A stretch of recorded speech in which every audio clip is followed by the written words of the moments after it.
Hi, this is Potpourri. I just want to tell you that this is a video series to help you decide if raising backyard chickens for egg production is right for you and your family. I'll also discuss all the things you need to consider to raise healthy egg layers. I really hope you enjoy the series. So it's exciting, right? You're going to be getting chicks. But before you do that, you need to get everything set up and ready for them. For supplies, you'll need a brooder, a heat lamp, thermometer, chick starter feed, bedding, a feeder, and water. You need to have a brooder box.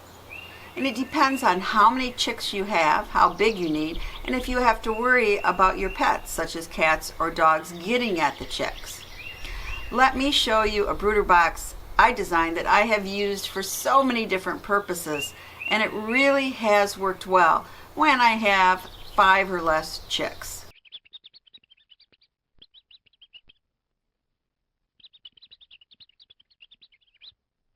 First thing I did was buy a see-through storage container because that way I could kind of see what's going on.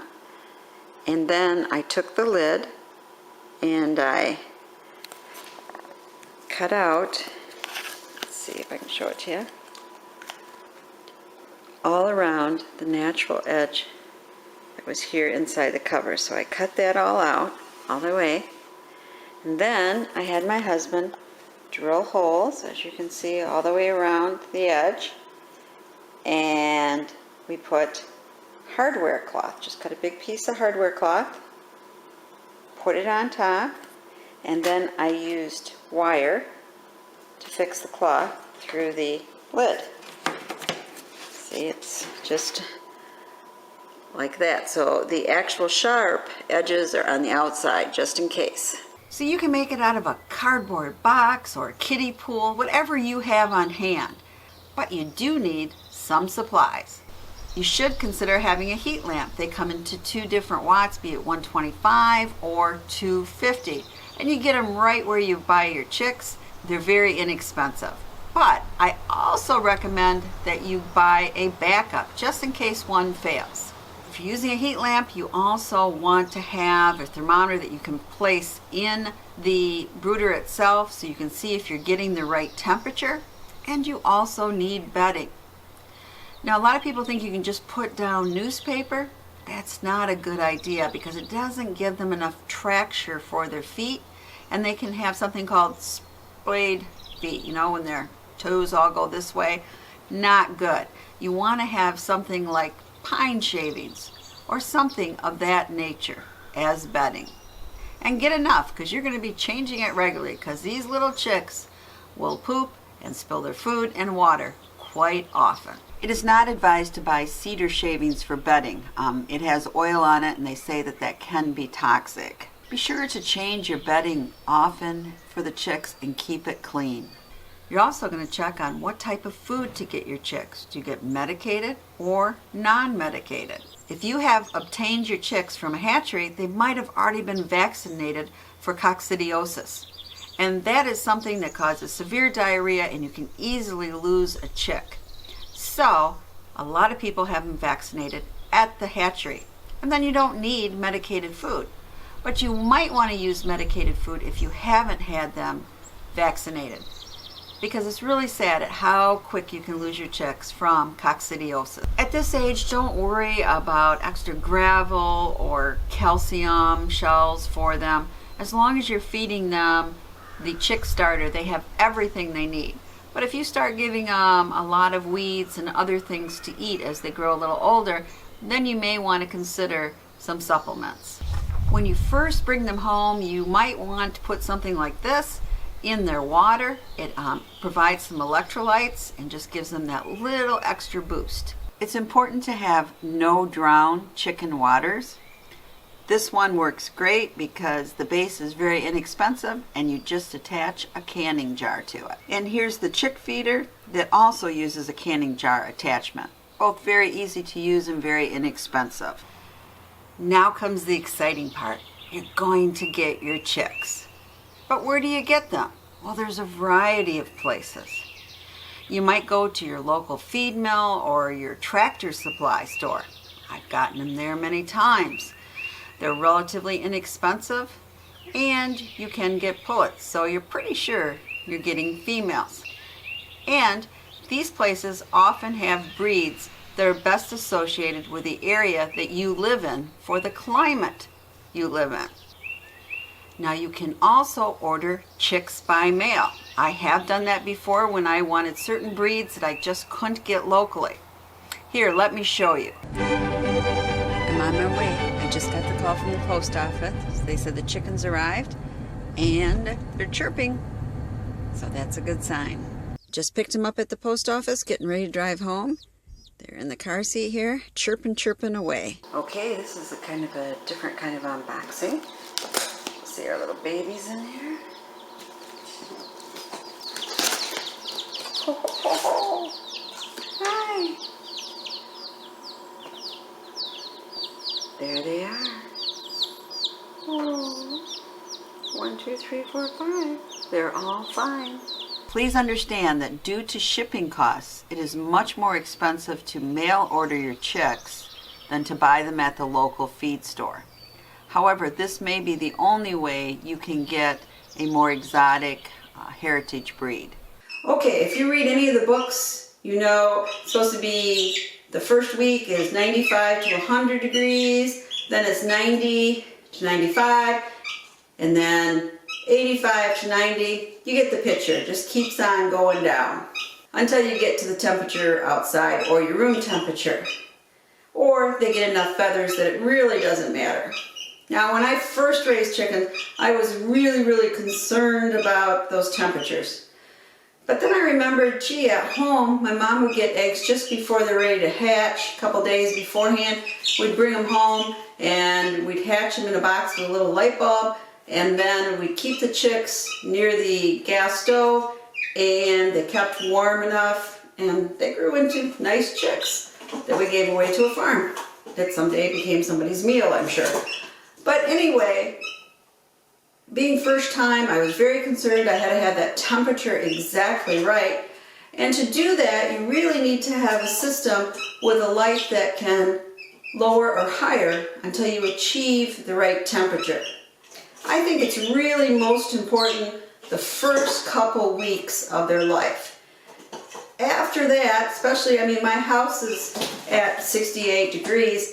It's not really cold. They're going to stay in the house until they're probably about 7 weeks old. They get enough of their adult feathers, so then they can go outside. But those first 2 weeks, it is more important. So if you're at the feed store, maybe where you got your chickens, you'll see this red lamp, 250 watts, right by where you buy your chickens. And for a little brooder, or if you only have like 6 or fewer chickens, this can really be an overkill. And I mean literally kill. This gets incredibly hot, and you have to be very careful that your temperature doesn't reach higher than it should and actually fry your chickens. It's a little mini tripod. You can see it's got 2 sections on it. You can actually add a third. So on Amazon, I found a tripod similar to this. It's under $26. And the neat thing about this, you can use it for when your chicks are little, but then you can also use it camping over a campfire. Really is nice to use for lowering and highering the light. But when I did this, I thought of some other solutions too. Here goes. Here I attached the heat lamp to my camera tripod, and I think this would work really well, especially if you wanted to have the tripod go over your little brooder, like my own do-it-yourself brooder. I got this tripod for $5 at a garage sale, so you can do it very inexpensively. If you have ceiling plant hooks or hooks for lamps or any other reason, you can affix a chain to it and hang your heat lamp over your brooder box, and that would work just fine too. So what happens if you're living off grid? You don't have electricity for that heat lamp. Well, Rogue Preparedness had just made a wonderful video on what she did because they were not using the actual red warming light. And I've got a link below so you can watch it. But if that is how you want to raise chickens, I highly recommend that you watch her video. She has some really neat suggestions. You know, not everybody has a mama hen or brooder hen to sit those little baby chicks under. So she's come up with some great ways to keep them warm as they're growing. One thing you want to watch your chicks is pick them up, turn them over, and look at their butt. That's right, because you want to see if they're getting what's called pasty butt. And what that really means is the fecal matter is really all over the vent, and they can die from that. So you want to make sure, take a warm cloth and just clean up that area very well if any of your chicks get pasty butt. Now, to me, the hardest time with chicks is when they outgrow the brooder and you have to figure a bigger area for them to roam in. You know, if your temperatures are mild, you might be able to do that outside. But very often I have started chicks when it's still cold out, and that's not feasible. So I've had to resort to having chicks in my bedroom. Here is one thing I did using a children's play yard. Well, here's the chickens in the bedroom. Something I never thought I'd say. I can't believe I have chickens in the bedroom. Anyway, the pen seems to be working out pretty well. I took the towels out now to get them used to a little bit lower temperature. And I did put some plastic around the bottom to try to keep the wood shavings in, because boy, they make a mess. And there's that wood shaving dust everywhere. I also, another time, obtained a shipping box and used that for my chicks. So my little baby chicks are growing up. They're about the teenage stage. Still haven't gotten their full feathers in, so they can't go outside yet. But they definitely need something bigger to roam in than that little brooder box in my bedroom, which hopefully will only be 3 to 4 weeks. But I went on Craigslist and I picked up this shipping crate for only $15. It's 8 feet long by 2 feet wide. And I didn't know at the time, but boy, is that heavy. So I've put PVC hardware cloth on top so they can't fly out and so the cats can't jump in.